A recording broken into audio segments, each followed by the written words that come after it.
Hi everyone, this is Shantae, aka Shanteezy. Welcome to my analysis on May 15th, 2020. Happy Friday. It's 11:36. I know I was supposed to start earlier, 11:30, but had to get myself together. So here we are. Hope you guys have wine. I think this is red wine. So yeah, it is red wine. So here I am with my stuff. Here we go. So, not a jam-packed day, but there was some factual things I have to get to. I have a whole list along with some notes I took today. So, here we are. It is coronavirus is always going to be the first one. We are 1.4 million cases in the country. With almost 90,000 deaths, and there's no testing. Ta-da! What do you expect? Until there's testing, I'm always going to say there is no mass testing. I know it's sad. And in terms of financial implications, here we are. 36.5 million people unemployed. I was unemployed before the coronavirus, but because I had a temp job and it stopped. But 36 million people unemployed. And I know a lot of friends, lost jobs. I know some people that lost their lives to COVID. It's real. And this administration, once again, think it's a joke. But there was a press conference today. Kayleigh McEnany had her press conference, and I took notes because I didn't get the chance to watch it earlier because I had some errands to run. But, excuse me, here we are. I took notes because she lies a lot. So the new press secretary, the fourth press secretary in the 4 years of an administration, 3-4 years. I never heard of that before. Astonishing. So anyway, she claimed in the beginning, her intro, it kind of sucked. The way she introduced herself today, it was just like, what in the world? Anyway, it was very awkward. She said, Secretary of Agriculture, Perdue, and Ivanka Trump introduced the Farmers to Families initiative that will give $3 billion to. It's like a food program that gives $3 billion to families on farms or whatever. But she didn't clarify what it will actually do. So that was non-substantive. She took her time to criticize the Obama administration for their 69-page pandemic plan book, the game plan. Because the Trump administration was criticized, and it's true, for one, disbanding the pandemic response team back in 2018, and two, shelving the 69-page President Obama playbook that the Obama administration left for the Trump administration. Because believe it or not, it was supposed to be a peaceful transition, like as we thought it was portrayed to be, but it turns out they had their own hidden agenda the whole entire time. So that's what it is. McEnany claimed that it was a thin piece of paper compared to their binder. I mean, they always claim to be bigger than what it is. And claim they launched a pandemic action plan back in 2018 to be robust, which we know it's not robust because we're 1.4 million cases within 2 months. Since the pandemic, right? They also say they conducted an exercise on how to approach a pandemic, which we all know, that is false. But we're going to get into that more. I'm going to sum that up more. She also say they claim that President Obama did not establish a robust plan. We all know that's false. She also had false accomplishment that this administration ripping TTP. She got into the trade thing. She got into imposing taxes on China, the manufacturing plants, and how he visited all of this nonsense.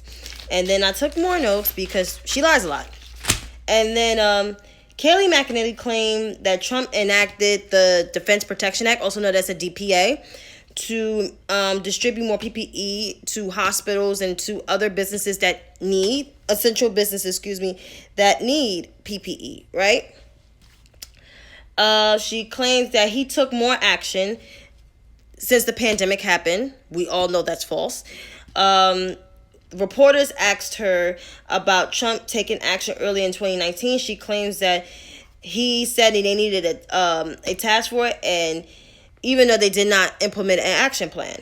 Also, Caitlin Collins from CNN asked her about the PPE, and McEnany lied and basically said millions and billions of masks and N95 masks and equipment stuff was made, which you all know that's false. She also said the plan book, because she was asked, does it increase more the supply of PPE? And she said, yes, it's in the plan book. You could check online. We all know that's false.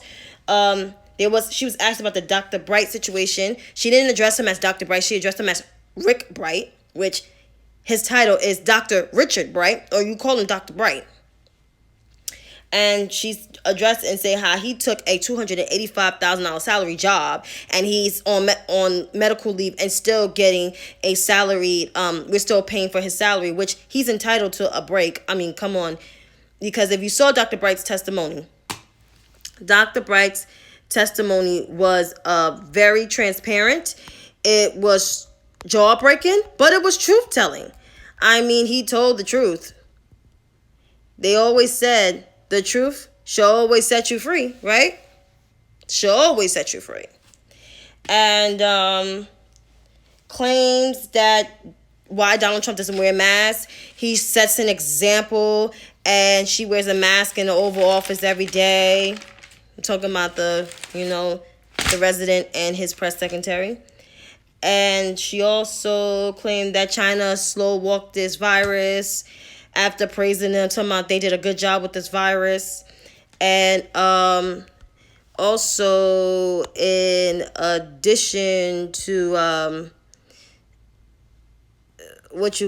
in addition to, her comments about the national stockpile, she also gave a snarky response talking about President Obama. You should ask President Obama about the depleted stockpile. But the question also was followed up to, but Donald Trump has been in office for 3 years. If it was depleted, why you didn't restock it? And she also claimed that no one was in dying needing a ventilator. We all know that's a lie. And it was just more lies. And then she got into the thing about the President Obama thing, and a reporter asked, so what crimes did President Obama commit? And then she ran down all the things that's already been debunked, from Steele dossier to unmasking Flynn to blaming Sally Yates for saying that Flynn was compromised in the whole Russia ordeal, saying that and she pivots more to Eric Swalwell and saying everything, blaming Russia and blah, yada, yada, yada. My whole synopsis on Miss McEnany. Oh, yeah, and another thing I forgot to mention. Sorry. She did said Pelosi bill was a wish list. So, here we go. Now, tap into McEnany. Kayleigh McEnany is a Republican conservative far-right hack. I know her to be on CNN. First, she criticized Donald Trump. Then in 2016, she praises Donald Trump to the highest gods. She defended him, even lied on national television for him on CNN. And up until the day he got elected, and after he got elected, and then she was fired from CNN, and then she started working for the RNC as their spokesperson.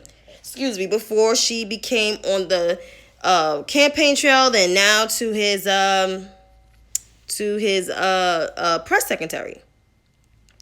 Kayleigh McEnany sworn in the press conference her first day that she wouldn't lie, and basically it was a lie. The whole thing of this administration slow walked this virus. The reason why we're still stuck, like literally still stuck, is because no mass testing has been implemented. And a lot of states have reopened, and a lot of cases has been going up because of the lack of testing. The only way we can actually fight this thing is socially distanced and, of course, testing. That is one of the major things that's important. A lot of people it's almost 90,000 people that have been deceased and scrambled to this virus. And that's because of needing a ventilator, because ventilators was the only thing saving lives, but you wouldn't make it after the ventilator. It was only a 20% chance.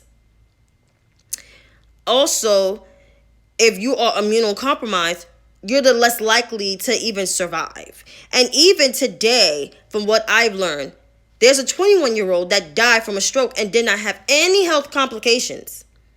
Died from a stroke from coronavirus. So the whole point I'm making, coronavirus is real.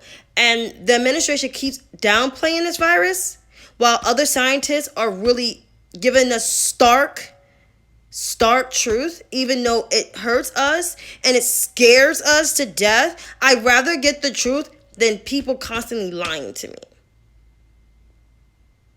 Like, it was hot today, and I saw some folks without their mask. It really scared me.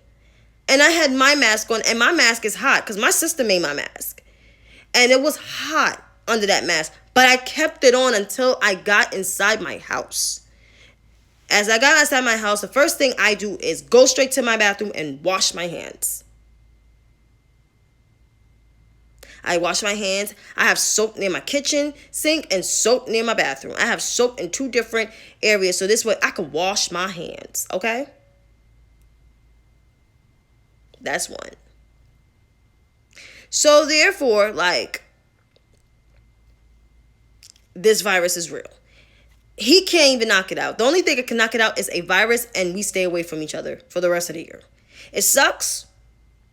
I love my family so much that I want to keep them alive. And that includes my mom, my dad, my sisters, my cousins. I know one of my cousins is watching. I just want to keep them alive and keep them well. So I want them to be safe because I love them. And I love you, Cecile, for watching. I love you. Love you very much. And tell my aunt I said hi. Getting beyond these financial, I already said the financial implications. Cuomo's briefing, as you know, there's some parts of the state open today, especially like the upstate area. But since for those who live in a downstate area like myself, we're on pause to the 28th of May. And of course, beaches will open, but no concession stands,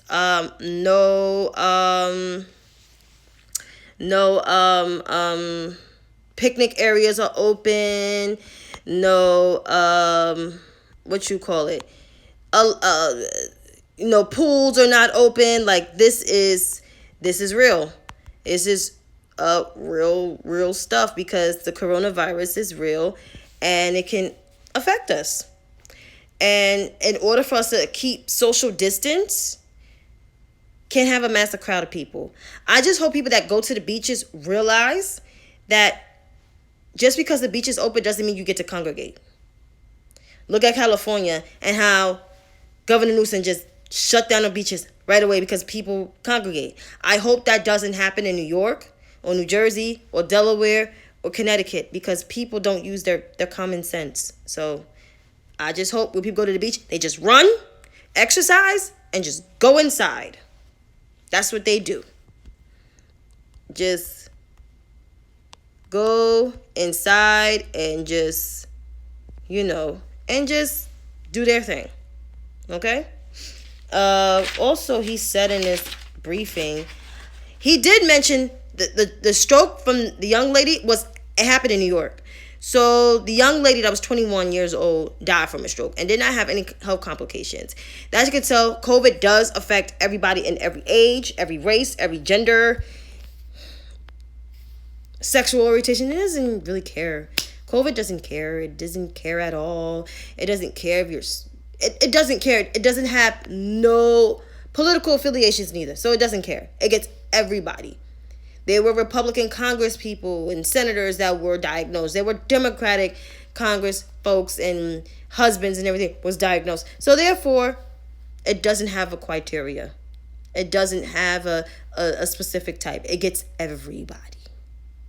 So that's what COVID does. More on Cuomo's briefing, just watch it on YouTube. But he did lay out a plan on how the should be open. States should be open, and I hope everybody wear their mask still. You're not out the woods yet. Plain and simple. These cases of Ahmaud Arbery and Breonna Taylor, it's just crazy. I'm not gonna get too far into these cases, but his mom was interviewed tonight with Chris Hayes, and pretty much she basically is like sad, still shock and disbelief. It's been 3 months almost since her son died, and more and more videos are coming out. The killer's talking about, their lawyer talking about, oh, they're innocent and they need their innocence and need mercy. If anybody saw that video, those men killed him. They literally chased after him and killed him. So for them to say that they need, they need mercy, please. No, not mercy. They need like some type of like innocence. Oh, they're innocent. Excuse me. They're innocent. That's the right word. They're innocent. Please stop. You killed that boy in plain sight. And he fight y'all off. He didn't have a gun. He was unarmed. He was just jogging, doing his regular workout routine. He ran through a construction house. Some people run through tunnels. They run through skyfallings. In New York, people run through under a skyfalling, under an abandoned building. Like, that's the kind of shit that we do. So to me, like, that's not a big deal. It's not a big deal at all. But to these folks, it was a big deal. And in the 911 call, they thought he was a criminal. See, this is the kind of shit that I talk about, and I get so angry because of this kind of stuff keeps happening. It kept happening, and I keep. It's just. I just hope these men just stay in jail for life, because this is a hate crime, a total hate crime.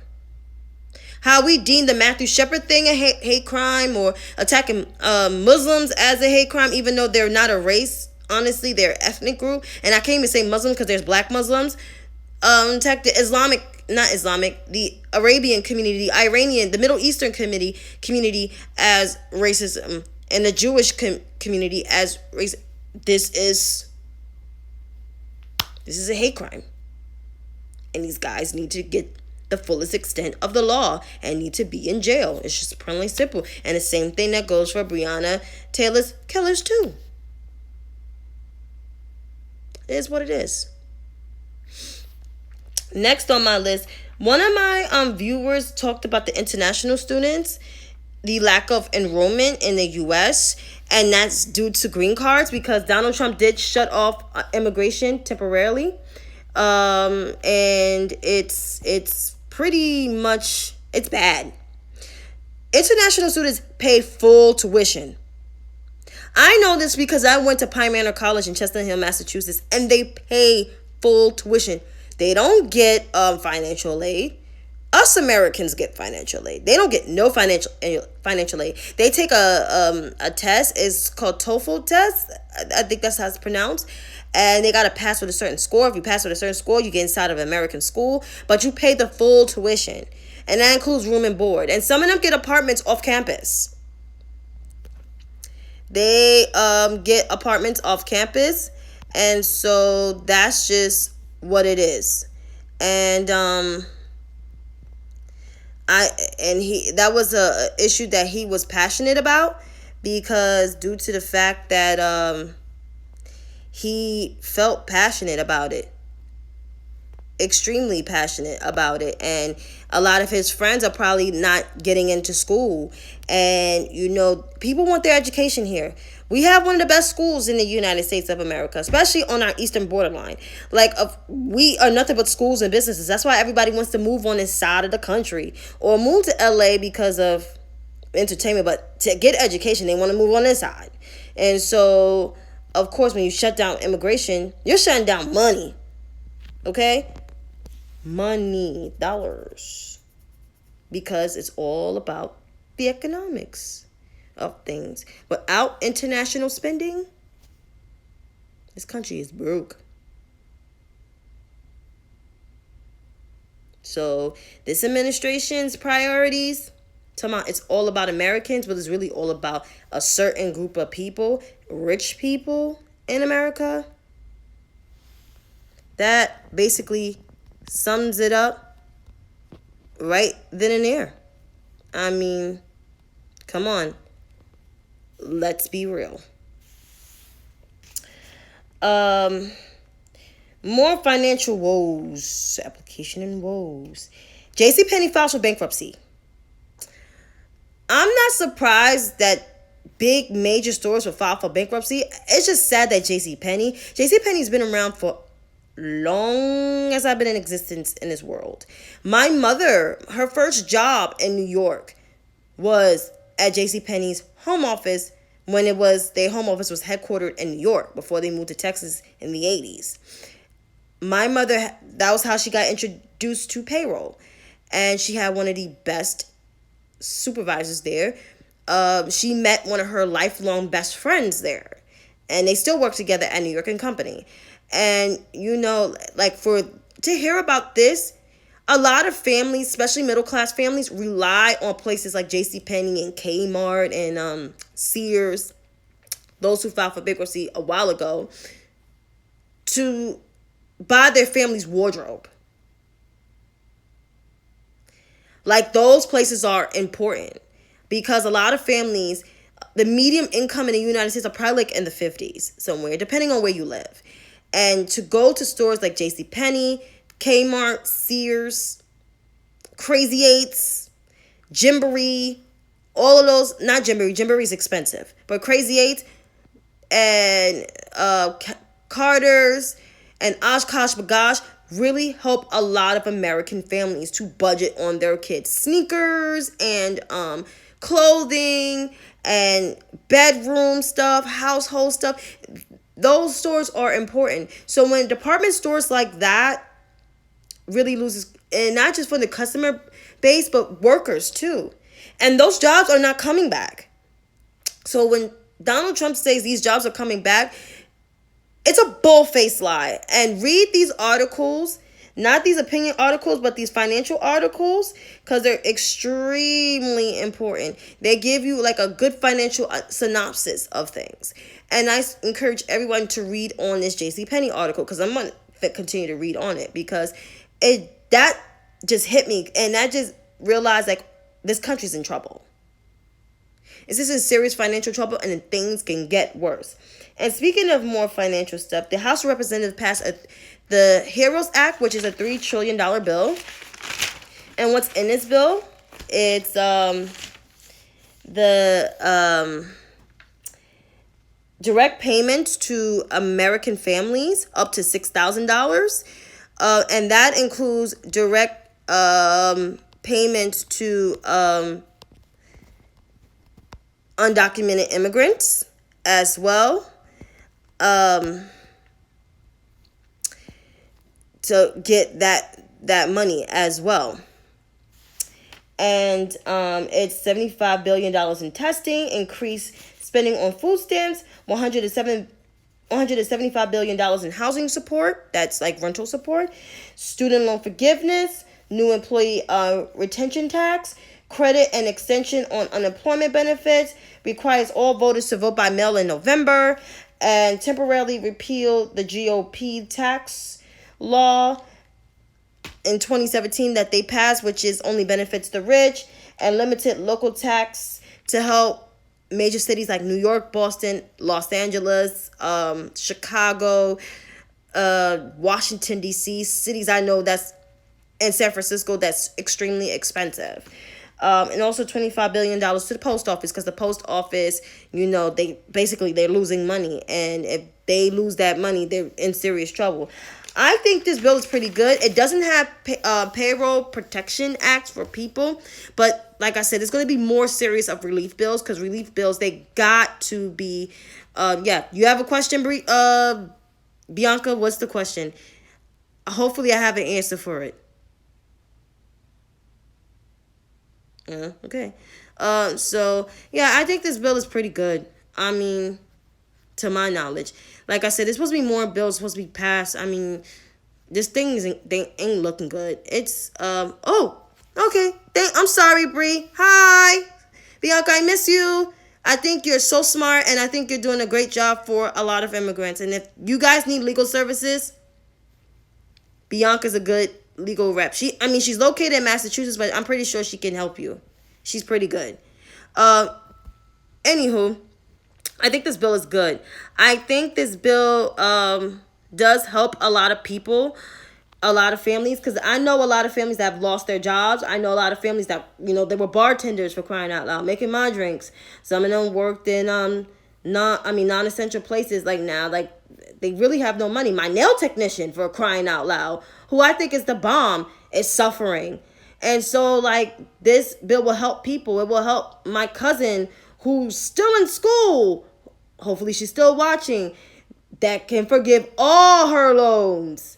Forgive my loans. I got my interest increased. Oh God, I don't want to explain how much. Even those who quit school and still got loans to pay. I mean, shit is real in the field. And I hope they have another thing where they either cancel rent too, even though this thing does help people that, is in housing, but they need to cancel rent. Because sure enough, as much as I have the money for it, I don't want to be paying my rent. Not during the pandemic. No. Also, Kamala Harris yeah, Bianca, I know.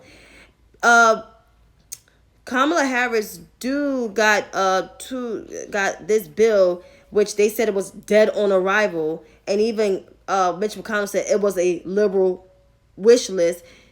The $2,000 in your pocket thing, that is helpful too, because we need that. Like, we need all of these incentives, because this crap, we got no vaccine, no mass testing, and I don't think this administration is going to do a damn thing about it. If they do something, that will shock me. It will rain, it will pour down all day, every day. But until then, they don't got nothing. They don't have no plan, like, at all. They claim they do. They claim they did a remarkable job, and they prevailed. I still can't forgive it. They prevailed. You prevailed on a 2.7 testing Americans on a 2.7? And my state is doing more testing? Along with Massachusetts, along with Connecticut, along with and California's not even doing the testing that the other states I mentioned are testing. So therefore, I mean, I'm pretty sure there's more people walking around with COVID. And no testing. None. But who am I? I'm just a regular girl from Harlem that resides on the Upper West Side that's doing these videos because I like politics so much, and I like this since I was a child, and I talked about it during my college years and everything, and even taking my business classes and my history classes. I love it. It's just what it is.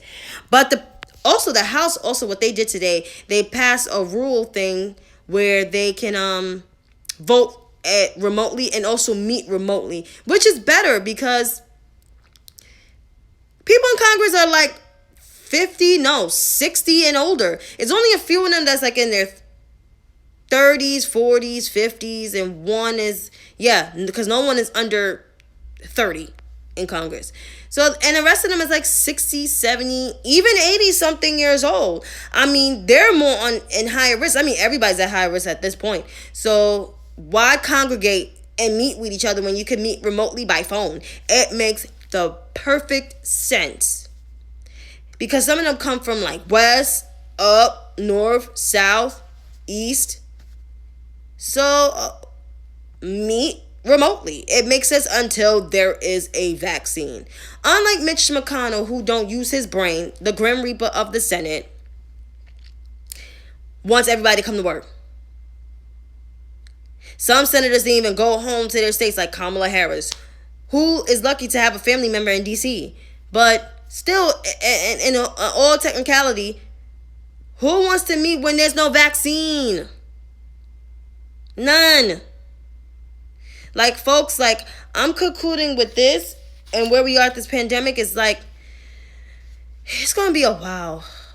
I just hope people actually get out and vote. Even though, like I said, this particular candidate is not my favorite candidate, but at this point, he's way more of a decent man than Donald Trump will ever turn out to be. Even on his, God forbid, he will never be the man that Joe Biden is, and will be. And maybe having Joe Biden in office, and listening to his advisors. Yeah, we should have voted for the woman. We actually should have voted for the woman. I did. I voted for her in the primaries and in the general election, while other people sat their ass down or voted for the dumb third-party candidates like Gary Johnson, the libertarian dude who didn't even know Aleppo was a city in I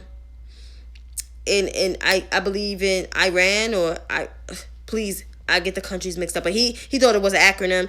And Jill Stein, who was actually a Russian puppet. So, I mean, voting for Hillary wouldn't have been in this shit right now.